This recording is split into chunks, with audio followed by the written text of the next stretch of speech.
নমস্কার বন্ধুরা। রাত গভীর হলে কিছু স্টেশন শুধু ট্রেনের অপেক্ষা করে না, অপেক্ষা করে অদৃশ্য কিছু ছায়ারও। আজ আমি আপনাদের শোনাতে চলেছি পুরুলিয়া জেলার বেগুনকোদর রেল স্টেশনের এক ভয়ঙ্কর সত্যি ঘটনা অবলম্বনে তৈরি গল্প।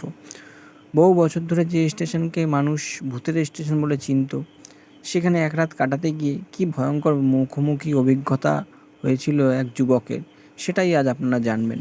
তাই ভিডিওটা শেষ অবধি দেখুন। আর যদি রাত জেগে গল্প শুনতে ভালোবাসেন তাহলে চ্যানেলটি সাবস্ক্রাইব করতে ভুলবেন না অবশ্যই। তো চলুন শুরু করা যাক আজকের গল্প। পুরুলিয়ার একটা ছোট্ট গ্রাম, নাম বেগুনকোদর। তার রেল স্টেশনের নাম বেগুনকোদর। চারপাশে জঙ্গল, লাল মাটির রাস্তা, আর সন্ধে নামলেই কেমন যেন একটা অদ্ভুত নীরবতা। দিনের বেলা জায়গাটা যতটা সাধারণ, রাতের বেলা ততটাই ভয়ঙ্কর। এই জায়গার রেল স্টেশন নিয়ে বহুদিন ধরেই নানা গুজব ছড়িয়ে আছে। কেউ বলতো রাতে সাদা শাড়ি পরা এক মহিলা রেল লাইনের ওপর হাঁটে। কেউ আবার বলে মাঝরাতে হঠাৎ স্টেশনে ট্রেন থেমে যায়, অথচ সেখানে কোনো যাত্রী ওঠেও না, নামেও না। ইন্টারেস্টিং। আবার কেউ দাবি করে রাত 12টার পর স্টেশনের ভাঙা বেঞ্চে বসে কান্নার শব্দ শোনা যায়।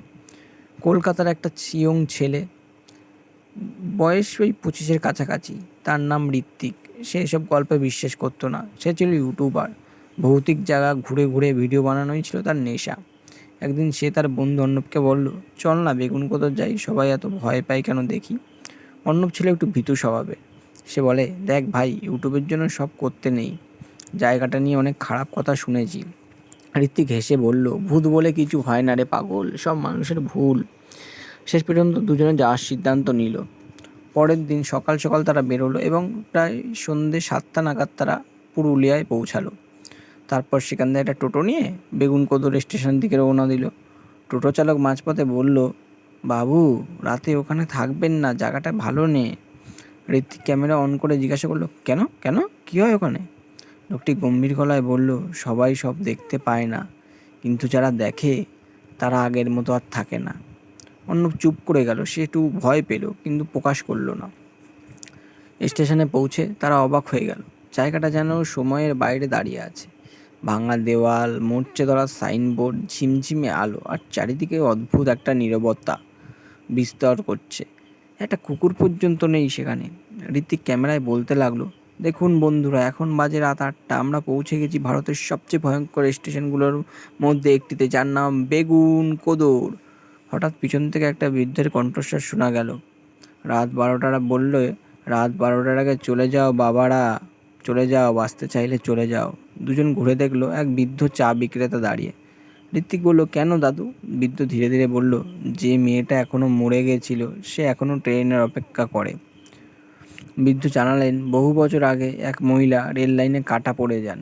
কেউ বলে আত্মহত্যা, কেউ বলে খুন। তারপর থেকেই অদ্ভুত ঘটনা শুরু হয়। রাতের বেলা স্টেশন মাস্টার নাকি দেখতেন এক মহিলা ট্রেনের সঙ্গে দৌড়া যাচ্ছে। কখনো তাকে রেল লাইনের মাঝখানে দাঁড়িয়ে থাকতে দেখা যেত।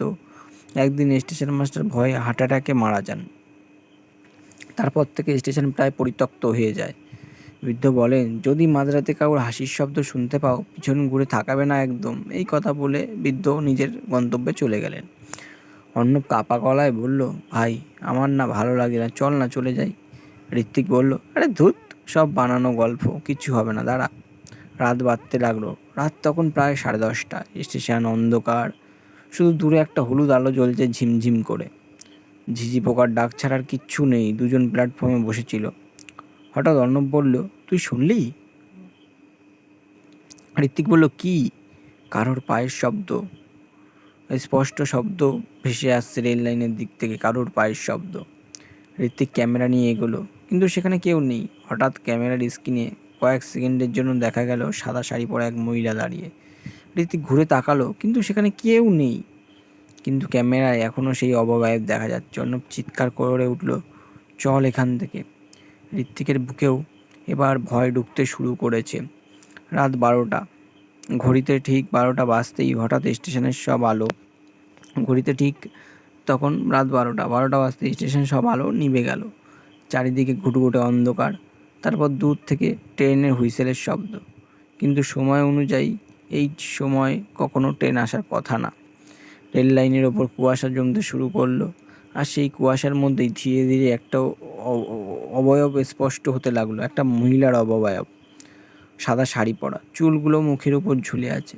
তিনি ধীরে ধীরে যেন ঋত্বিক আর অর্ণবের দিকে এগিয়ে আসছিল। অর্ণব কাঁপতে কাঁপতে বলল, ঋত্বিক, ওটা মানুষ নয় রে, চল পালাই।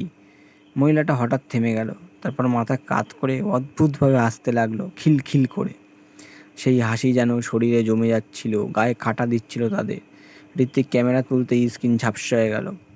তারপর মহিলাটা হঠাৎ দৌড়াতে শুরু করলো, মানুষের পক্ষে এত দৌড়ানো অসম্ভব, সোজা তাদের দিকে। এই দেখে ঋত্বিক আর অর্ণব দুজনে প্রাণ পয়ে দৌড়াতে লাগলো। স্টেশনের শেষ প্রান্ত পর্যন্ত পৌঁছে তারা দেখলো একটা বন্ধ ঘর। ভিতরে ঢুকে দরজা আটকে দিল। বাইরে তখনও পায়ের শব্দ পাওয়া যাচ্ছে, কেউ দরজা আঘাত করছে। অর্ণব কান্না করতে লাগলো, বলল, ভাই আমরা মরবো রে। হঠাৎ ঘরের ভিতর থেকেই ফিস ফিস শব্দ এলো, তোরা কেন এসেছিস? দুজন ঘুরে দেখলো ঘরের এক কোণে একটা কালো ছায়া দাঁড়িয়ে, তার চোখ দুটো জ্বলছে। ঋত্বিক কাপা গলায় বলল, কে কে তুমি? ছায়াটা বলল, সে কাউকে যেতে দেয় না। তারপর হঠাৎ দরজা নিজে থেকেই খুলে গেল। বাইরে কেউ নেই, শুধু রেল লাইনের দিকে কুয়াশা। আর সেই কুয়াশার মধ্যে দাঁড়িয়ে আছে সেই মহিলা, যিনি হাত তুলে ইশারা করলেন, যেন ডাকছেন। হঠাৎ অন্য অদ্ভুত আচরণ করতে লাগলো, মনে হলো সে সম্মোহিত হয়ে গেছে। সে ধীরে ধীরে রেল লাইনের দিকে হাঁটতে শুরু করলো। ঋত্বিক চিৎকার করলো, অর্ণব থাম, কিন্তু সে শুনছে না। মহিলাটা তখন রেল লাইনের মাঝখানে দাঁড়িয়ে। দূর থেকে ট্রেনের শব্দ ভেসে আসছে। ঋত্বিক দৌড়ে গিয়ে অর্ণবকে টানতে লাগলো। ঠিক তখনই সে মহিলাটার মুখ স্পষ্ট দেখতে পেল। মুখের অর্ধেকটা থেতলে গেছে, চোখ দুটো রক্তে ভরা, ঠোঁট ছিঁড়ে গেছে। মহিলাটা ফিসফিস করে বলল, আমার সঙ্গে চল। ঋত্বিক অনুভব করলো বরফ ঠান্ডা একটা হাত তার গলা চেপে ধরেছে। সে শ্বাস নিতে পারছে না। দূরে ট্রেনের আলো দেখা যাচ্ছে, আর অর্ণব রেল লাইনের মাঝখানে দাঁড়িয়ে। ঋত্বিক শেষ শক্তি দিয়ে অর্ণবকে ধাক্কা মেরে লাইনের বাইরে ফেললো, তারপর নিজেও গড়িয়ে পড়লো। 1 সেকেন্ড পরেই প্রচণ্ড শব্দ করে ট্রেন চলে গেল। কিন্তু আশ্চর্যের বিষয়, ট্রেনটা যেন তাদের শরীরের ভিতর দিয়েই গেল। কোনো বাতাস নেই, কোনো কম্পন নেই, যেন ট্রেনটা বাস্তব ছিল না। ট্রেন চলে যেতে তার চারপাশ আবার নিস্তব্ধ, মহিলাটাও নেই। ভোর হতেই তারা স্টেশন ছেড়ে পালিয়ে যায়। কিন্তু বাড়ি ফিরে ঋত্বিক ক্যামেরার ফুটেজ দেখে আতঙ্কে জমে যায়। ভিডিওতে দেখা যায় রাত 12টার সময় তারা দুজন প্ল্যাটফর্মে দাঁড়িয়ে আছে, আর তাদের পিছনে সাদা সাদা পরা মহিলা দাঁড়িয়ে হাসছে। কিন্তু এর থেকেও ভয়ঙ্কর বিষয়টা ছিল অন্য। ভিডিও শেষ অঙ্কে দেখা যায় ট্রেন আসার আগেই অর্ণবের পাশে আর একটা ছায়ামূর্তি দাঁড়িয়ে, ঠিক সেই স্টেশন মাস্টারের মতো যার মৃত্যু হয়েছিল বহু বছর আগে। আর ভিডিও শেষে একটা ফিসফিস আওয়াজ শোনা যায়, আবার আসবি তোরা। কয়েক মাস পরে ঋত্বিক এবার আর কোনোদিন ভৌতিক ভিডিও বানায়নি। সে মানসিকভাবে ভেঙে পড়েছিল, কিন্তু অর্ণবের মধ্যে অদ্ভুত পরিবর্তন দেখা গেল। সে মাঝরাতে ঘুম থেকে উঠে স্টেশনের দিকে তাকিয়ে থাকতো। একদিন সে হঠাৎ নিখোঁজ হয়ে যায়। তার ঘরে শুধু একটা কাগজ পাওয়া যায়, তাতে লেখা ছিল, সে ডাকছে, আমাকে যেতেই হবে। অর্ণবকে আর কোনোদিন খুঁজে পাওয়া যায়নি, কিন্তু গ্রামের লোকেরা আজও দাবি করে মাঝরাতে বেগুনকোদর স্টেশনে এক যুবককে দেখা যায়। সে রেল লাইনের পাশে দাঁড়িয়ে কারোর জন্য অপেক্ষা করে, আর দূরে সাদা শাড়ি পরা মহিলা হাসতে থাকে খিলখিল করে। তো বন্ধুরা, বেগুনকোদর স্টেশনের এই গল্প শুনে আপনাদের কেমন লাগলো অবশ্যই জানাবেন কমেন্টে।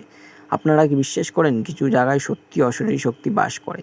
আর যদি রাত জেগে এমন আরও ভয়ঙ্কর বাংলা গল্প শুনতে চান, তাহলে ভিডিওটা লাইক করুন, এবং চ্যানেলটি সাবস্ক্রাইব করুন, আর বেল আইকনটি চাপতে ভুলবেন না। কিন্তু আজ এখানেই শেষ। সবাই সাবধানে থাকবেন, কারণ কিছু স্টেশন ট্রেন ছাড়া অন্য কিছুর অপেক্ষা করে চলে। তো চলুন, শুভরাত্রি। আবার দেখা হচ্ছে খুব তাড়াতাড়ি আরও একটি ভিডিও নিয়ে। ততক্ষণের জন্য বাই বাই।